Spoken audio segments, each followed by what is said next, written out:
Welcome back to the National Results Operations Centre here in Midrand, and of course bringing you wall-to-wall coverage here on SABC from the Results Operations Centres, not just here but across the country, Leanne, making sure that we keep you up to speed with all the latest developments. We have indeed been doing that for the entire week and keeping rolling coverage for 24 hours a day. So it is an absolute pleasure and honour to be updating you, South Africa, as and when these results come in. Well, there's been a big pause at the moment. I'm not sure what's going on. We haven't heard quite from the IEC why the disruption, but it seems that both on their website and on the board behind us, they've pulled down the numbers of those voting districts being declared, both nationally and provincially. So you'll see behind us, the board is just got the logos of the INC on at the moment, and the same is on the website. So perhaps it's down for maintenance, and perhaps the next time it comes up, we'll have a bigger amount. But when we last looked, it was at around about 51% of the votes that had been counted, and that's where it stood. I can try and just give you an understanding of where it was left off when we did see the board up the last time, and with those results being in 51.92%, the ANC had 3.034 million of those votes, the DA 1.676 million, the MK Party 772,000 of those votes, the EFF 689,000, the PA 200,000, and the IFP 175,743. Yeah. So that was a quick snapshot of what it looked like before it went down. Indeed, as you say, I would imagine that number would have gone up by now because everybody's back at work counting. In fact, I did see a quick update just before it went off. Before it went off. The West, I was looking at the Western Cape, and there was an update there. So it showed that they had, in fact, continued with the capturing of the results. So that's where we leave it for now, as far as that's concerned. That's the only reason why we can't update you, because we don't have it. We don't have the access. As soon as it's back up, we'll let you know where we're at. Indeed. We've been also doing a lot of predictions here on the program with our partner at the CSIR, and they've been really fantastic in telling us what it is that they are predicting will be the final outcome of these results. And they're basically saying that the prediction for the model is that with the voting districts all declared, they're projecting that the ANC will get 40.5% of the vote, the DA 21.7% of the vote, the MK Party 14.6%, the EFF 9.4%, and the Patriotic Alliance 2%. That is their prediction at the moment. Still on track from where we were yesterday. But of course, let's find out what all of this means. And we're back to our trusted panel here at SABC. And we've got Mzwandile Mbeje, Sophie Mokoena, and of course, Dr. Ronesh Dhawraj, and of course, our editors for politics, as well as international, and our research department. So let's just get into it, looking at what we know so far. Even if we just look at what is actually on the board, there are huge implications politically, Mzwai, for South Africa. Absolutely. A very good morning to the viewers. This election, as soon as on Sunday it's declared officially, we know the actual numbers of seats and the numbers, the final tallies. So the discussion will now start. The parties themselves will go back and discuss, because after engaging in a certain activity, so there is an outcome. Is that the outcome we were hoping for? If not, why? So there is a lot that is going on. We thought with this election, when it's gone, we're going to relax. I can tell you now, Sakina and Leanne, we are about to start the real discussion. The issue coalition, it is a reality now. And then we have, I think, about 14 days to conclude all of that. So who is going with who? It is going to be quite interesting.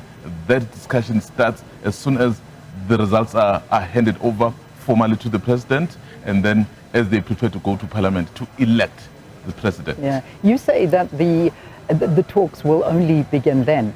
I have a sense those talks have already started, and they started a while ago. But I mean, you know, is that, do you know, do we understand these negotiations behind the scenes and how they work? Yes, I mean, remember right now, the parties are already looking at the like-minded, at the possible ones that they can go together with, and at those that they can never work with. But the fact of the matter is that South Africans have just forced these parties to work together in one way or the other. So how do then they accept this and embrace that? And then of course there'll be a lot of disappointment, there'll be a lot of tribulation, but the fact of the matter, this is the democratic outcome that everyone has been kind of like saying we are a democratic state, so that's democracy playing itself out. I think you're underplaying the desperation factor for those who may be on the way out, but we'll come to that. Sophie, the implications of this internationally are equally huge. They are, particularly starting in the region. I think many liberation organizations are quite shocked, disappointed, and the fear is palpable because this is what's going to happen to their own countries. When you look at Namibia, is going to elections this year, later this year. Botswana is going to elections later this year. And also Mozambique is going to the elections this year. So these countries are governed by former liberation organizations, and they are friends with the African National Congress, the governing party. When you extend it to the continent, we've already seen a wave of coups in West Africa. You have countries that are going to have elections, such as Ghana and all of that. Much as in those countries, there has already been a shift from the liberation organization to your opposition taking over power, but now they are friends with the ANC because of government, and therefore it is a difficult one on the continent. The other issue, I think, where the ANC got it wrong is consolidating your base. When you go to election, the ANC I know that I covered for many years before I moved to international news was the ANC that starts with consolidating its base, and then you move to other areas where you are not strong. Secondly, the issue of not dealing with ill discipline in the party. When I spoke to Isaac Lukando, the Tanzanian correspondent for the SABC, he made an example of Chama Pinduza, that 60 years on, they've been in government. There was a time where there was a similar situation where internal politics were so strong that one powerful leader broke away and started his party. But how they dealt with that, they recalled what their forebears said, that is Julius Nyerere, to say the challenge for the liberation organizations themselves will be the internal problems. That's what can make a liberation organization to lose power. So they quickly dealt with dissent, and they do it all the time. So I think ANC, those challenges within the party, the confusion, even towards the elections, the issue of Jacob Zuma, they couldn't conclude that matter, what are they going to do with it, led to a situation where Jacob Zuma was able to launch in the ANC, being an ANC member. What a confusion, you know. The Certainly. EFF, the issue of association. During the campaign, they kept talking about the former President Jacob Zuma. Why must I vote for them when I'm supposed to vote for Zuma there? So I think parties must go back. Helen Zille and DA, they recall their strength. That is, you deal with smaller parties. But they dealt with smaller parties this time around in a diplomatic way, not being rude, by asking them to be in that Munshut thing. And why should let me rather vote for DA? Yeah. So the election, you have to be a strategist when you deal with elections. Indeed, and I just want to carry on an international trajectory and also look at the currency and the economic stability of the country, because that is, it's very key to all of it as well. I mean, we heard an interest rate announcement yesterday coming through. There's also been pundits that have been watching the currency, and the currency is also a talking point because we keep seeing the currency hovering at 1 month lows. Some analysts saying that, you know, they worry about the governing party, who the ANC are actually going to go into these coalitions with. Is it going to be good for the country? Is it not going to be good for the currency, the country, the market? So there's a lot at play here. There really is. And markets and currencies don't like too many dramatic changes. And what we're seeing here is quite a dramatic change. In terms of international investors, already there was a push as early as March. Even in terms of the developed North, they wanted a coalition, and they don't want a left coalition.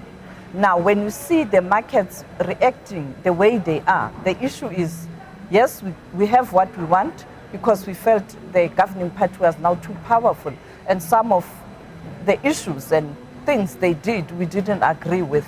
The issue of state capture, the issue of where do you take the economic policy? Are you still in the middle or are you moving left? Now, they've gotten the results. This is a coalition.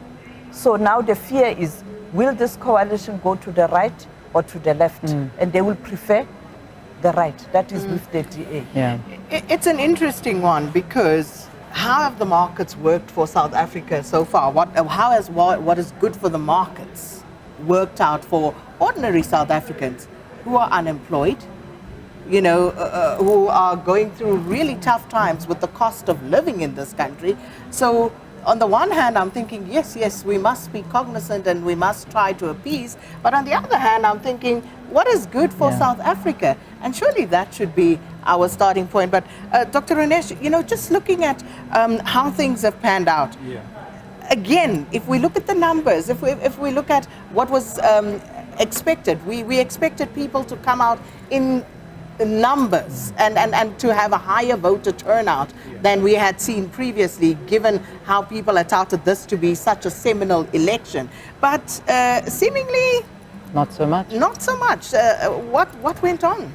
Well, obviously we did predict this as early as Monday, Leanne and Sakina. We did say the turnout will be affected with that Section 24A applications, and that's exactly what happened. But I'd like to go back to what Mzwandile was saying. I think he touched upon a very important issue in this election. He says South African voters saw what is happening in that electoral landscape, in that electoral space, and they said, if you guys can't work together for the benefit of us as South Africans, then we will force you to work together. That's exactly what happened. And just going back to what Mom Sophie touched upon earlier as well, we spoke about the 3 ballots. Thankfully, we had choice in these elections. Normally, local government elections, we get this 3 ballots. It's a very different system compared to national provincial elections. So in this general election, for the very first time since democracy in 1994, you had the option of splitting your vote. And I think that's exactly what happened. You could have voted for one party on the first ballot, the compensatory ballot. The regional ballot, you probably thought behind it, you know, my province, who do I want represented in parliament to represent me, to be a loud voice, to be a loud hailer for my needs, for my desires, for my aspirations. And people took that opportunity up. And then when it came to the provincial ballot, they thought possibly about their needs. You know, what affects me, my family the most? I come from KZN. Obviously, we know what happened in 2021 July. There were riots there. Every single person in that province was affected, close to 12 million people. We were locked up inside, you know, we couldn't move. So people thought about that. You know, we spoke about this on Monday as well. 2014, 2019, 2024, the voters' roll is way, way different to 1994. It's not the same voters that voted for the liberation parties from 1994. The liberation parties like the ANC, PAC, AZAPO. So the voters' role is changing with the times. And I think the ANC has been caught asleep. I'm distinctly reminded of what happened in India in 2014. We saw established politics taken, a huge wake-up call. The Congress party shifted aside, the BJP came in. Then 2 years later in the US, Donald Trump, no one expected that, no one foresaw that. Yeah. And that was a huge shake to the political system. Establishment politics took a huge knock, and I think that's exactly what's happening here in South Africa. But I think it is also about maturing democracy.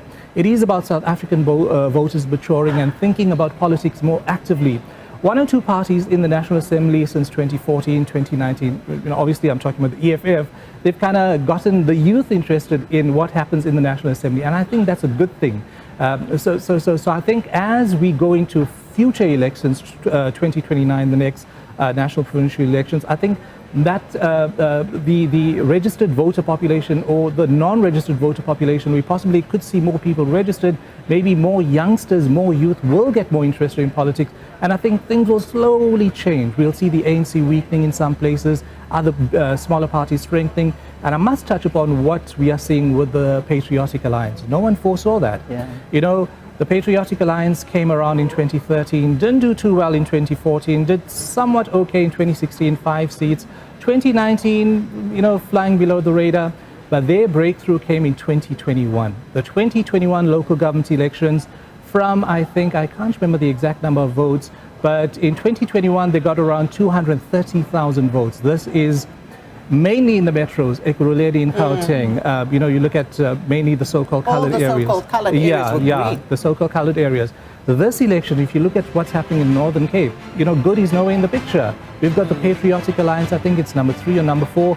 The ANC is below 50%. They'll possibly work with the PA like they are working with in some municipalities. And the Cape Coloured Congress also coming in for a showing there, which is quite interesting, what's happening in the Western and Northern Cape with the coloured vote, so to speak. Yeah. That could possibly bring, I know not many people want to speak about this, identity politics in our country. Yeah. I mean, if you look at the broad showing. Okay, please hold that thought. Okay. We need to go to a break. To have after the break. So let's not break it up. Let's take the break and then we'll come back and continue the discussion.